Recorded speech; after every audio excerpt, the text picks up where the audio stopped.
রাজধানীর পিলখানায় border Bangladesh BGB তৎকালীন BDR সদর দপ্তরে 2009 সালের বিদ্রোহ কর্মকাণ্ডের মামলা তদন্ত প্রকাশ করা হয়েছে।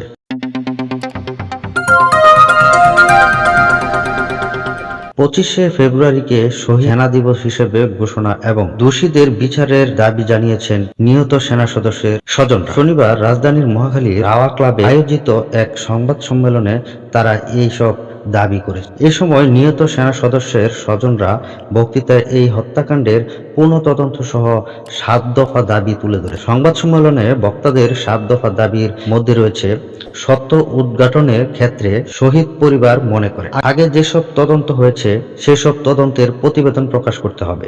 তারা বলেন, ন্যায় বিচারের আলোকে আমরা শহীদ পরিবার মনে করি। হাইকোর্ট ডিভিশনের রায় মোতাবেক 3 জন জজ যে তদন্ত কমিশনের কথা বলেছিলেন অবিলম্বে সেই তদন্ত কমিশন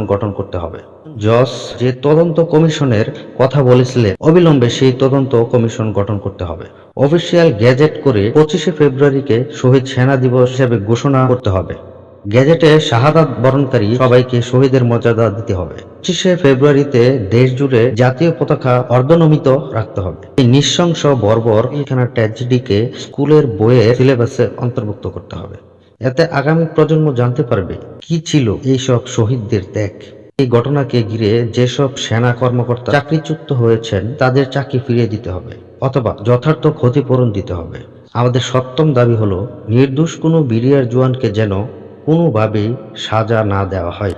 সংবাদ সম্মেলনে পিলখানায় নিহত সেনা অফিসার শফিকের ছেলে আইনজীবী সাকিবুর, বিডিআর এর তৎকালীন মহাপরিচালক মেজর জেনারেল শাকিল আহমেদের ছেলে রাকিন এবং নিহত বিডিআর কেন্দ্রীয় সুবেদারের ছেলে আব্দুল হান্নান সহ নিহত সেনা সদস্যের ভাই বোন সন্তানেরা বক্তৃতা দেন। বিদ্রোহ চলাকালে প্রত্যক্ষদর্শী লেফটেন্যান্ট কর্নেল অবসরপ্রাপ্ত সৈয়দ কামরুজ্জামান বক্তৃতা করেন।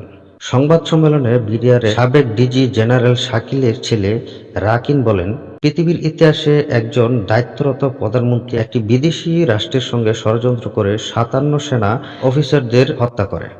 এজন্যই আমরা শহীদ দিবস দাবি করেছি।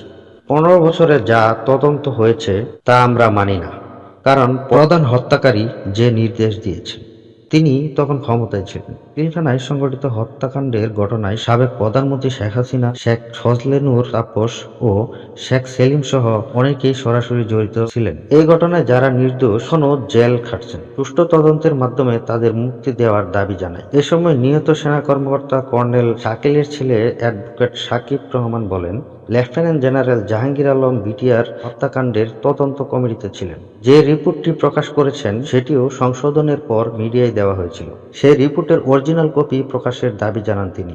নিহত পরিবারের সদস্যরা বলেন, হত্যাকাণ্ডের ঘটনায় ডাল ভাত নিয়ে দ্বন্দ্বের যে কথা প্রচার করা হয় তা সত্য নয়। এই হত্যাকাণ্ডটিকে বিভিন্ন খাতে নিতে এমন কথা প্রচার করা হয়েছিল।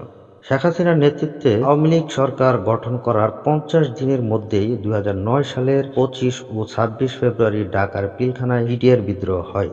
বিদ্রোহী বিডিআর সৈন্যরা পিলখানায় বিডিআর সদর দপ্তর দখল করে বিডিআর এর মহাপরিচালক মেজর জেনারেল শাকিল আহমেদ সহ 57 জন সেনা কর্মকর্তা ও 17 জন বেসামরিক লোককে হত্যা করে। তারা বেসামরিক লোকদের উপর গুলি চালিয়েছিল। তারা অনেক অফিসার ও তাদের পরিবারকে জিম্মি করেছিল, স্থাপনা ও সম্পদ ভাঙচুর করেছিল এবং মূল্যবান জিনিসপত্র লুট করে নিয়ে গেছে। সরকারের সঙ্গে একাধিক আলাপ আলোচনার পর বিদ্রোহীরা অস্ত্র সমর্পণ করে এবং জিম্মিদের মুক্তি দেয়। বর্তমান বাংলাদেশের নিত্য নতুন খবরাখবর জানতে আমাদের চ্যানেলটি সাবস্ক্রাইব করে রাখুন।